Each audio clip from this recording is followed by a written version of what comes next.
Alright, so I was going to put this on my new beginnings and an end because of the fact that it's the start of the Finches. But I just found that I had way too much to say about this.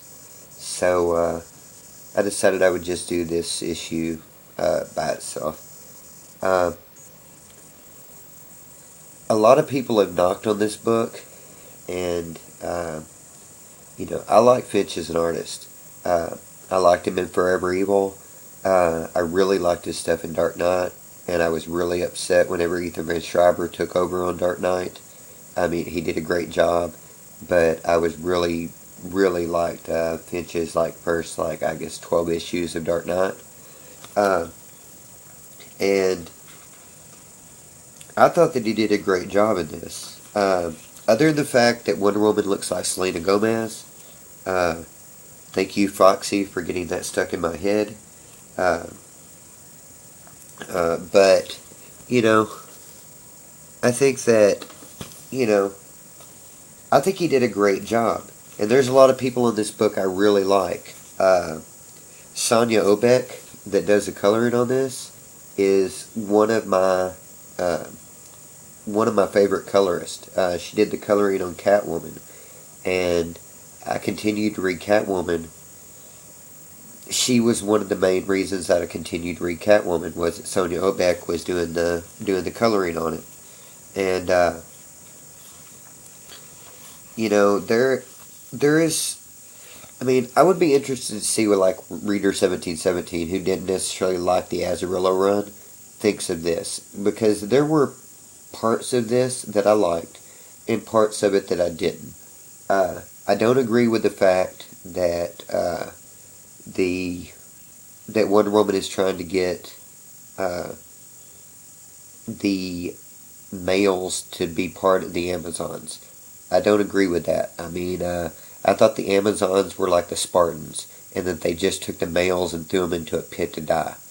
Uh, and one of the things that I've always liked about the Amazons is that they were kind of scary to me. I believe that my answer to a question about what would you do if you were stuck on Paradise Island was that I would run like hell, because you don't want to be a male on Paradise Island. And Wonder Woman is all about, trying to change that, because the males, fought against the firstborn, and so now they should be allowed on Paradise Island because their blood is no less pure. Uh, I mean, I'm that really bugged me. Uh, I did like that Wonder Woman was involved with the Justice League more, because while I liked the fact that Wonder Woman was on the outskirts of everything that was going on, I didn't really like that nothing that was going on in Wonder Woman was part of what was going on with her relationship with Superman, or what was going on with her in Justice League, or what I mean is like Azarillo kind of had her on outskirt book. It was almost like this wasn't even a book that was involved in the mainstream. And being as Wonder Woman is kind of the only female Justice League member, uh, that has kind of bugged me. An awesome run. Love Azarillo and Chang's run. Don't get me wrong for a second. It is one of my favorite runs I've ever read of Wonder Woman. Uh, but all of the dogging that I've heard on this book in the last week or so since it came out, or like the last couple of days since it came out, whatever, I don't believe is completely justified. I mean, I thought the story in this was not bad. I mean, I'm interested in where it's going. Uh, I thought the art was great. I've heard it compared to like Xenoscope books, and uh, I mean, I don't know. Is her bosom like disproportionate and bursting out of her top? I don't really think that that's xenoscopy. Uh, I don't know. It seemed like a lot of the critiques of this book that I've heard and read, I just don't agree with. Uh, one of the only things that I super agree with is that Fitch should do Swamp Thing, because his Swamp Thing in this is freaking awesome. That freaking Swamp Thing is freaking beast. Once again, I mean, I think it's a lot to have to do with the coloring and the shading of color by Obeck. I think that Richard Friend, that did the inking on this, did a great job. I think there's a great creative team on this book. Do I think that Meredith Finch wrote the best story? Maybe not. You could have probably had somebody else that wrote a better story, but I mean, all in all,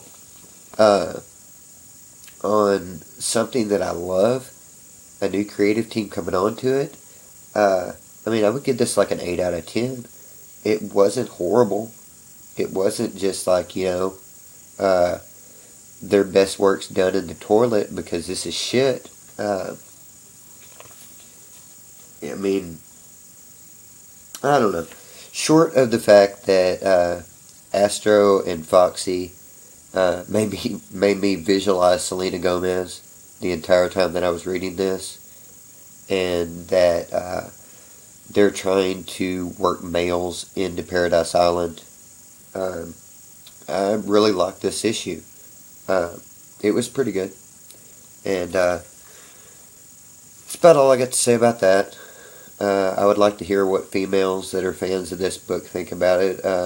What Marcy thinks about it, what readers thinks about it. Because, I'm not a good judge of, females portrayed in comics. So, anyway, I'm going to get off here and get back to reading some comics.